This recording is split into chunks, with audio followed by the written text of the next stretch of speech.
When it comes to actually fighting fire, when you know the job and you know what you're supposed to do, and it becomes like second nature to you, you know, the decisions that I think a lot of people would think would be hard decisions really aren't hard decisions. You know what you need to do, and that's it. I think for me, the harder stuff has been, you know, the more emotional moments where maybe I realize that somebody, you know, that maybe it isn't the job for them, or maybe it's not, and so it goes back to that being on like an educational side of it, where you have to kind of maybe, hey, you know, maybe this isn't what you need to do, or maybe this isn't working for us, or whatever it is. And to me, those are the hardest decisions, because it's more personal, it's more emotional. And so I would look back at some of those moments and think that that's probably definitely the tougher stuff. For example, here just a couple years ago, I was told to go into a road and you know, hold it with my engine, and I've got 400 gallons of water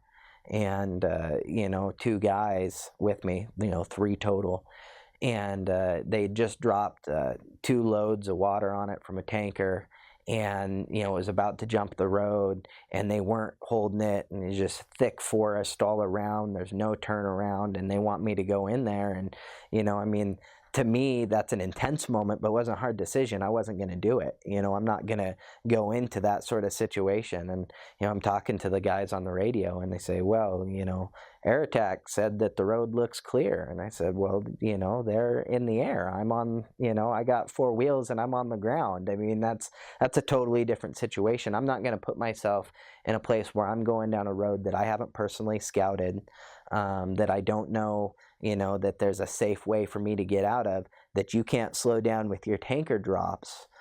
What am I going to do with my engine and 400 gallons of water? And that's a knee-jerk thing for them. They're just going, hey, get people in there, get that fire stopped. Sometimes you have to slow them down a little bit and be like, hey, you know, I'm not going to do that. And so those are intense moments, and I've had a lot of those.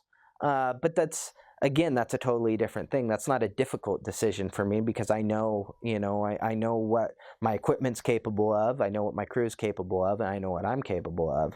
And I'm not going to put any of us in a place where, you know, we're going to be hurt. I mean, that's just that simple, because it's not worth your life, and it's not worth the lives of the people with you, and, you know, it's not even worth the equipment. I mean, it's just something that we can fight it at the next road. You know, there's a lot of things that we can do.